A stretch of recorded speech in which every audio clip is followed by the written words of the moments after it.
আসসালামু আলাইকুম। সবাইকে ওয়েলকাম করছি ম্যাকরম হাউসের আরও একটি নতুন ভিডিওতে। আজকে আপনাদের জন্য ব্যাগের আরও একটি টিউটোরিয়াল নিয়ে চলে এসেছি। আশা করছি সবার এই টিউটোরিয়ালটি ভালো লাগবে। শুরুতেই বলে দিচ্ছি, ব্যাগ বানাতে আমাদের আজকে লাগছে 4mm এর কর্ড। আমি এখানে কালার কর্ড নিয়েছি। সাথে নিয়েছি 2টা হুক, ফোম শিট, ইনারের কাপড় আর বেল্টের জন্য কাপড় আর ফিতা নিয়ে নিয়েছি, কারণ মেপে দেখিয়ে দিব যাতে আপনাদের ভুল না হয়। অনেকেই ভুল করে থাকেন সুতার মাপটা সেন্টিমিটার আর ইঞ্চিতে। তো চলেন পুরো ভিডিওতে চলে যাই।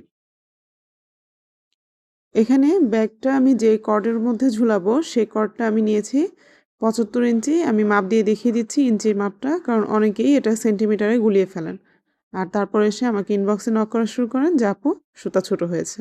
তো এইভাবে দেখেন ইঞ্চির মাপটা এই বড় যে পাশটা আছে সেটা দিয়ে নেবেন। এখানে প্রথমে আমি 60 ইঞ্চি নিয়েছি, পরে আরও 15 ইঞ্চি। আর বলে রাখি, কালার কর্ডটা কিন্তু কাটার পরে ছেড়ে দেয়, দ্যাটস ওয়াই আমার কিন্তু এখানে একটু সুতাটা বড় হয়ে গেছে। তো এবার মাঝখান বরাবর হাফ ফোল্ড করে সুতাটা আমি দুই পাশ থেকে হচ্ছে কাঠের সাথে অ্যাড করে নিয়েছি লার্কহেড নট দিয়ে। এরপরে এই সুতার মধ্যে আমি ব্যাগের যে বাকি দড়িগুলো আছে সেগুলো অ্যাড করব।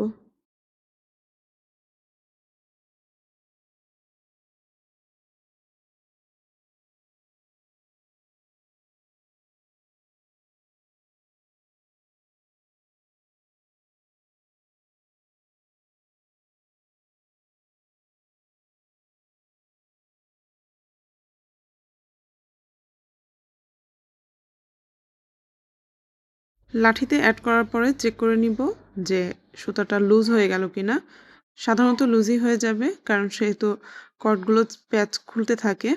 তো আপনারা মাঝখানে বা দুই পাশ থেকে কর্ডটাকে লাঠির সাথে আরও 2টা সুতা দিয়ে গিট দিয়ে নেবেন, তাহলে এরকম আর লুজ হবে না, একদম টাইট থাকবে। আর যদি টাইট না থাকে তাহলে কিন্তু আপনাদের ব্যাগের যে উপরের শেপটা ওই শেপটা ভালো আসবে না।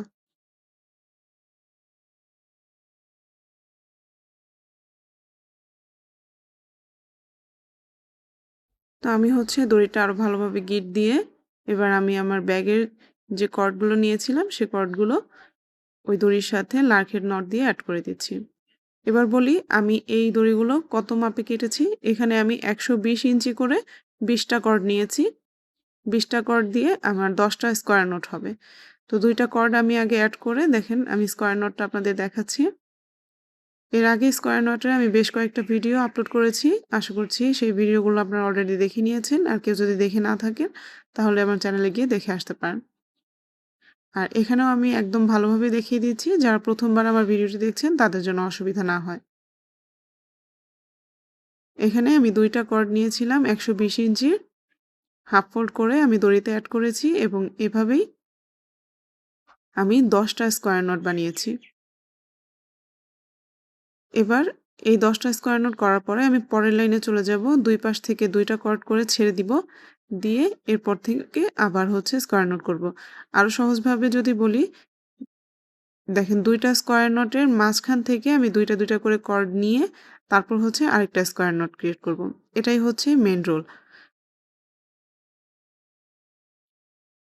এভাবে প্রত্যেকটার 2টা স্কোয়ার নট থেকে মাঝখানে 2টা করে 4টা কর্ড নিয়ে তারপর একটা করে স্কোয়ার নট দিতে হবে।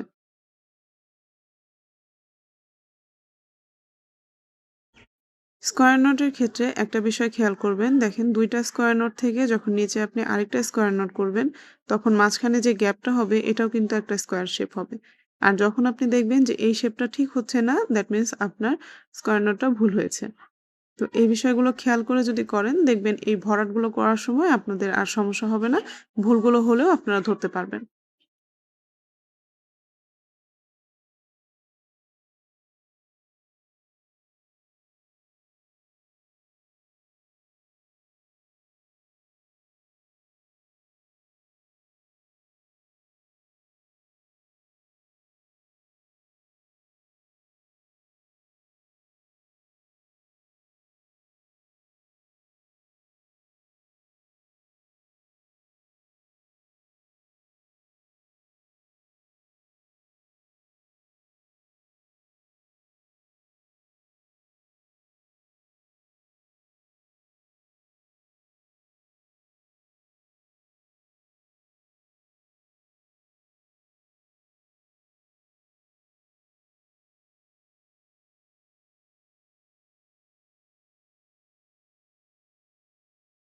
তো দেখতে, দেখতে আমি কিন্তু ২ টা লাইন কমপ্লিট করে ফেলেছি। এভাবে করে কিন্তু এর পরের লাইনগুলোও করব।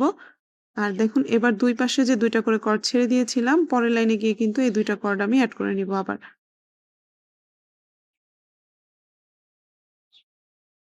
এবার হচ্ছে আগে যে ২ টা কর্ডটা ছেড়ে দিয়েছিলাম, সেই ২ টা কর্ড সহ নিচে যে স্কোয়ার নটটা আছে সেখান থেকে ২ টা কর্ড নিয়ে আমি আরেকটা স্কোয়ার নট করব এবং ওই একইভাবে অন্য পাশ থেকেও কিন্তু করব। আর এরপরে মাঝখানের কিন্তু গ্যাপগুলো আমি এর আগের নিয়মেই করব। মানে ২ টা স্কোয়ার নট থেকে ২ টা কর্ড নিয়ে ৪ টা কর্ড হবে এবং সেই ৪ টা কর্ড দিয়ে আরেকটা স্কোয়ার নট হবে।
আমার এই ব্যাগটা আমি লম্বায় রেখেছি ৮ ইঞ্চি এবং চওড়ায় রাখছি ১০ ইঞ্চি। তো এই মাপেই কিন্তু আমি আপনাদেরকে দেখাচ্ছি।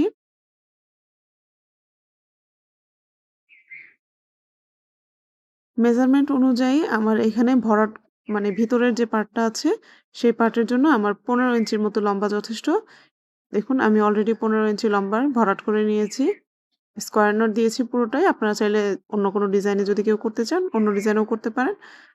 তো আমি এই ডিজাইনটা আমার ভালো লাগে। ভরাট মানে ভিতরের পার্টটা ভরাট করলেই আমার মনে হয় যে ভালো হয়। এবার দেখাচ্ছি সামনের পার্টটা কিভাবে করলাম। সামনের পার্টটা করার জন্য আমি ১ম এ ২ টা লাইন হচ্ছে স্কোয়ার নট করে নিব। এরপরে আমি যে মেইন ডিজাইনটা আছে সেটা তুলব। ভরাটের সিস্টেম কিন্তু একই থাকবে। ২ টা স্কোয়ার নট থেকে ২ টা করে ৪ টা কর্ড নিয়ে মাঝখানে যে গ্যাপ আছে সেই গ্যাপে আরেকটা স্কোয়ার নট তুলতে হবে।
পুরো লাইনটা ভরাট হয়ে গেলে এরপরে আমরা চলে যাব পরের স্টেপে। এখানে যেহেতু আমি ১০ টা স্কোয়ার নোট দিয়েছি, তো সেটাকে আমি এবার ভাগ করে নিব। সাইড থেকে আমি ২ টা ২ টা করে রেখেছি এবং মাঝখানে ৩ টা করে স্কোয়ার নোট রেখেছি। এবার এই ৩ টাকে একটা কর্নার শেপ দিব এবং সাইডে যে ২ টা আছে সেটাকেও একটা হাফ কর্নার শেপের মতো দিব।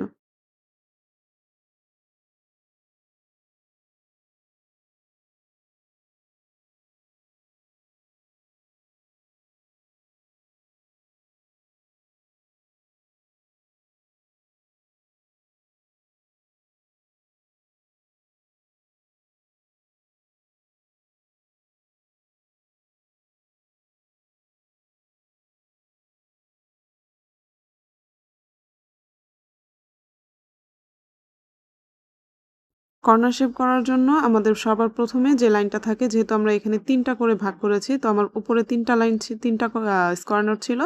এরপরে আমি ২ টা করেছি, এরপর আমি ১ টা করব। এভাবেই কিন্তু আমাদের কর্নার শেপটা হয়ে যাবে।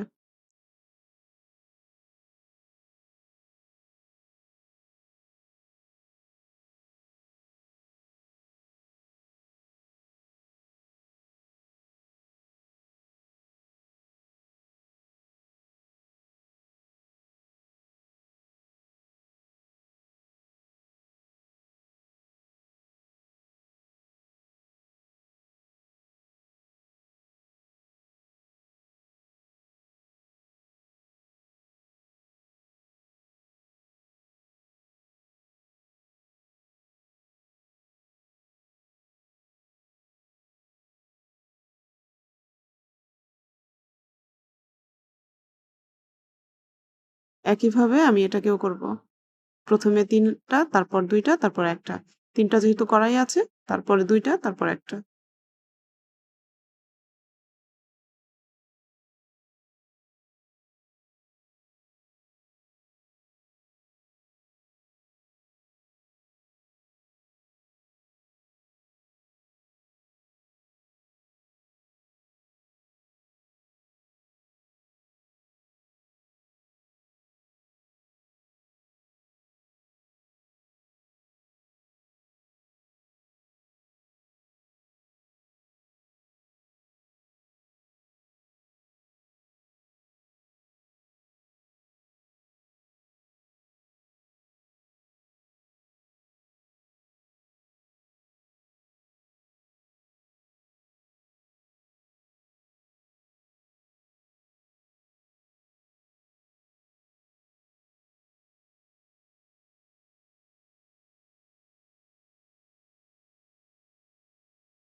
এবার এই কর্নার শেপগুলো ভালোভাবে বোঝানোর জন্য আমরা এখানে হচ্ছে আ ডাবল হাফ ইঞ্চ নট যেটা সেটা দিব।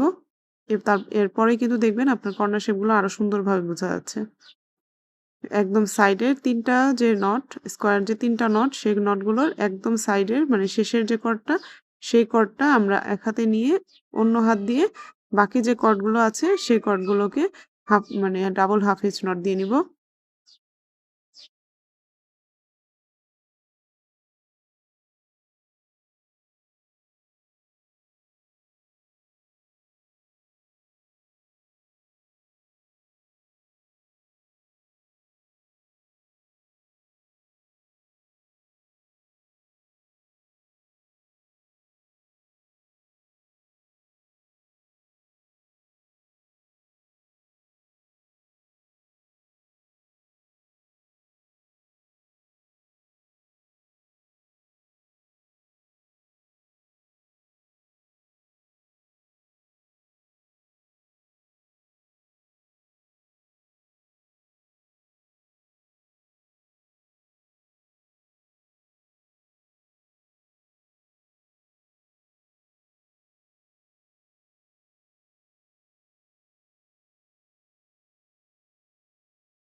এবার দেখাবো সাইড থেকে আমি হাফ কর্নার শেপটা কিভাবে করছি। দেখুন এখানে ২ টা আছে স্কয়ার নট। তো আমি মাঝখানে একটা দিব। মাঝখানে একটা দিলে এটাও কিন্তু একটা কর্নার শেপ হয়ে যাবে। কিন্তু আমরা যেহেতু হাফ কর্নার শেপ করব, তাই এই একটা দিয়ে আমরা থেমে যাব না। এখানে একটা স্কয়ার নট দেওয়া আগে শেষ হলে তারপরে সাইড থেকে যে ২ টা কর্ড দেখুন বেঁচে গেছে। এই ২ টা কর্ড নিয়ে আর এখন যে একটা স্কয়ার নট দিলাম এখান থেকে ২ টা কর্ড নিয়ে তারপর হচ্ছে আমরা আরেকটা স্কয়ার নট দিব। তাহলেই কিন্তু আমাদের একটা হাফ কর্নার শেপ হয়ে যাবে। মানে এর আগে যে আমরা ৩ টা কর্ড নিয়ে কর্নার শেপ করেছিলাম ওইটার হাফ একটা শেপ হয়ে যাবে।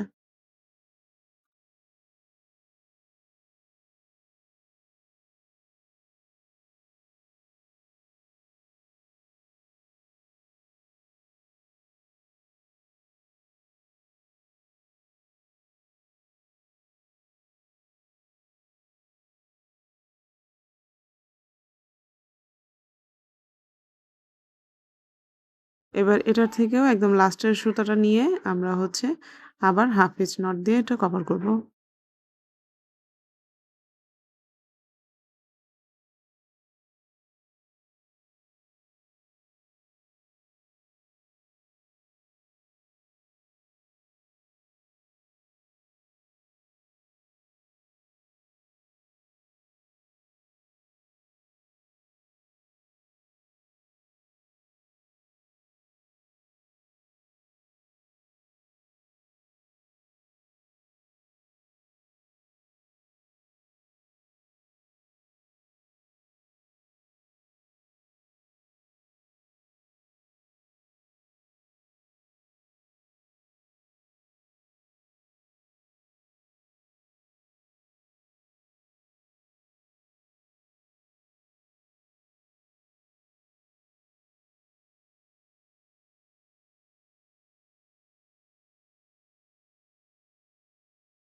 তো অন্য পাশেও আমি সেম ভাবেই করে নিয়েছি। এবার হচ্ছে প্রত্যেকটার নিচে যে হাফ হিচ নট দিয়েছি সেই প্রত্যেকটার নিচে আমি আবার ডাবল হাফ হিচ নট দিয়ে নিব। মানে আরেকটা লাইন করব। এটা কিন্তু আমি প্রত্যেকটা মানে হাফ হিচ নট যেখানে দিয়েছি এই লাইনের শেষ ফিনিশিংটাতে এখানেও আমি হচ্ছে দিব। ওই প্রত্যেকটা লাইনেই আমি হচ্ছে ডাবল করে দিব।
এ পর্যায়ে আমি এখানে আবার একটা স্কয়ার নটের লাইন করব। এই স্কয়ার নটের এই বাঁকা লাইনটা কিভাবে করতে হয় একটু খেয়াল করুন। ১ম এ আমি একদম কর্নারের ২ টা কোণের মাঝখানে যে গ্যাপটা ওইখানে আমি একটা স্কয়ার নট দিলাম। এটা দেওয়ার পরে এই স্কয়ার নট থেকে ২ টা কর্ড নিব এবং পাশে দেখুন যে খালি যে কর্ডগুলো আছে সেই কর্ডগুলো থেকে ২ টা কর্ড নিব। মানে একদম ১ম এর ২ টা কর্ড নিব, নিয়ে আমি আরেকটা স্কয়ার নট দিব।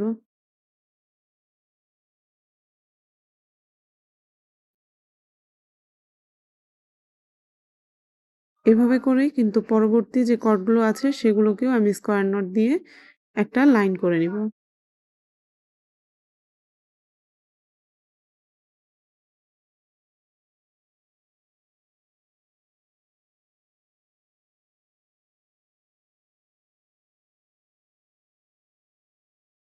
ভিডিওটা অনেক বেশি লং হয়ে যাচ্ছে। তারপরেও আমি চেষ্টা করেছি একদম স্লো করে দেখানোর। কারণ আমি আমার পরিচিত যাদেরকেই কাজ শিখিয়েছি তারা যেই জায়গাগুলোতে ভুল করেছিল আমি চেষ্টা করেছি সেই জায়গাগুলো একদম স্লো করে রাখার। আর একদম আস্তে, আস্তে দেখানোর যাতে আপনারা দেখে বুঝতে পারেন কাজের প্র্যাকটিসের সময় আপনাদের ভুল না হয়ে যায়।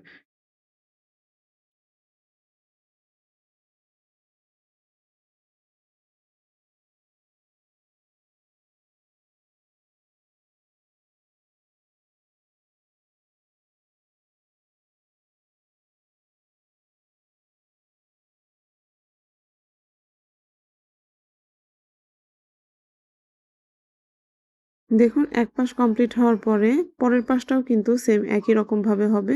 মানে একদম উপরে যে স্কোয়ার নটটা দিয়েছিলাম সেটার যে ২ টা কর্ড কিন্তু বেঁচে গিয়েছিল। ওই ২ টা কর্ড নিয়ে এবার পাশের ২ টা কর্ড নিয়ে আমি আবার স্কোয়ার নট দেয়া শুরু করব এবং এটা থেকে আবার ২ টা কর্ড নিয়ে পরের আ যে কর্ডগুলো বা বাকি আছে সেখান থেকে হচ্ছে ২ টা কর্ড নিয়ে আবার স্কোয়ার নট দিব। এভাবে করেই কিন্তু এই পুরো ব্যাগের যে মানে লাইনগুলো স্কোয়ার নটের একটা লাইন কিন্তু আমি ক্রিয়েট করব। এবং এরপরে এখান থেকে আমি আবার হাফ ইঞ্চ নট দিব। সেটা আপনারা দেখতে পারবেন আস্তে, আস্তে। আর প্র্যাকটিসের সময় অবশ্যই স্কিপ না করে আস্তে, আস্তে দেখে, দেখে করবেন তাহলে দেখবেন ভুল হবে না।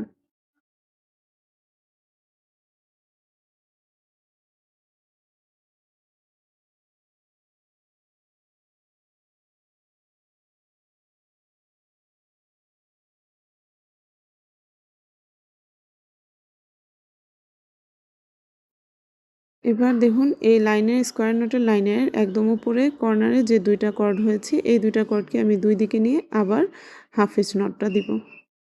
আর এখানেও আমি ২ টা লাইনই করব হাফ ইঞ্চ নটের।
ব্যাগ বোনার যে কাজ, সে কাজ কিন্তু শেষ। এবার হচ্ছে জাস্ট এটার সাইডটা আমি লক করার লক করব। দেখুন সামনে আমার ডিজাইনটা এরকম হয়েছে। এবার লাঠি থেকে আমি হচ্ছে দড়িটা খুলে নিব, যেটাতে আমি হচ্ছে গিঁট দিয়ে নিয়েছিলাম। আর এক্সট্রা যে দড়িগুলো আছে সেগুলো আমি খুলে নিব। তবে যেই দড়িটাতে হচ্ছে আমি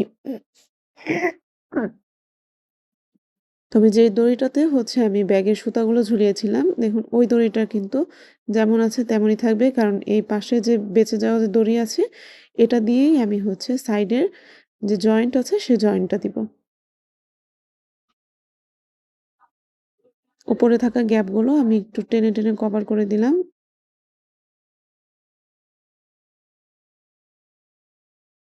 অনেকেই বলতে পারেন যে আপু দড়ি তো অনেক বেঁচে গিয়েছে, আরেকটু ছোট করে নিলেই তো হতো।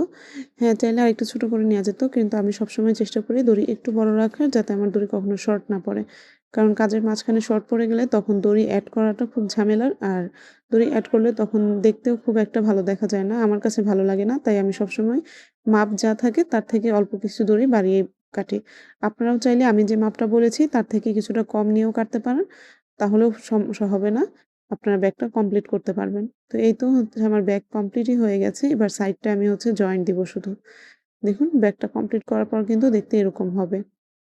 তো এই যে এক পাশ আমি হচ্ছে আগেই করে রাখলাম। এবার ওই পাশটা যেভাবে করেছি, কিভাবে করলাম সেটা আপনাদেরকে দেখাবো। দেখুন বেঁচে যাওয়া যে কর্ডটা ছিল সেই কর্ডটা দিয়েই কিন্তু আমি হচ্ছে এই সাইডটা জয়েন দিচ্ছি। সাইডে যে ফাঁকা যে অংশগুলো আছে সেই ফাঁকা অংশগুলোতে ঘুরিয়ে, ঘুরিয়ে কিন্তু দড়িটা আমি হচ্ছে গিঁট দিয়ে নিচ্ছি। এটা হাফ ইঞ্চ নট যেভাবে আমরা দেই, অনেকটা সেই রকম ভাবেই হচ্ছে দিব। একটু ভালোভাবে লক্ষ্য করুন, তাহলেই বুঝতে পারবেন।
সাইডে যে ফাঁকা অংশগুলো আছে সবগুলো যখন কভার দেওয়া হয়ে যাবে, তখন কিন্তু যদি দড়ি বেঁচে যায়, আপনারা এই দড়িটাতেই হচ্ছে একটা গিঁট দিয়ে দিবেন। তাহলে আর দড়িটা খোলার কোনো সম্ভাবনা থাকবে না। এমনিতেও খুলবে না, তারপরও একটা গিঁট দিয়ে দিলে এটা হচ্ছে সেফটি। আর যদি শর্ট পড়ে যায় দড়ি, তাহলে কি করবেন?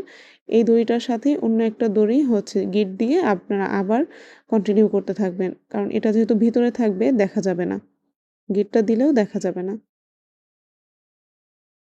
তো ব্যাগ কিন্তু কমপ্লিট। এবার যে দড়িগুলো হচ্ছে এক্সট্রা আমার রয়ে গেছে ওগুলো আমি কেচি দিয়ে কেটে দিব। চাইলে কিন্তু আপনারা ক্লিপ বা হচ্ছে ক্রুশের ক্রুশ কাটা যেটা আছে ওইটা দিয়ে কিন্তু আপনারা চাইলে দড়িগুলো এই প্রত্যেকটা দড়ির ভিতরে ঢুকিয়ে দিতে পারেন।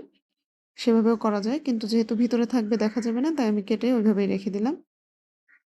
এবার হচ্ছে উল্টা পাশে মানে ব্যাগের যে আমি যে গিঁটগুলো দিয়েছি সেগুলো ভিতরের দিকে ঢুকিয়ে ব্যাগটা উল্টিয়ে নিয়েছি।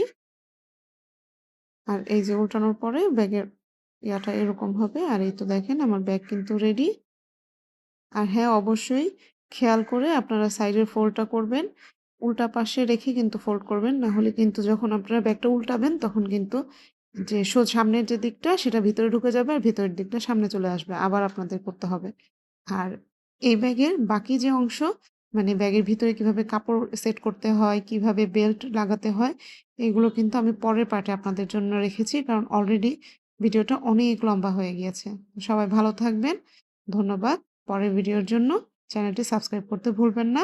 আর ভিডিওটা যদি ভালো লাগে অবশ্যই লাইক, কমেন্ট, শেয়ার করবেন। আল্লাহ হাফেজ।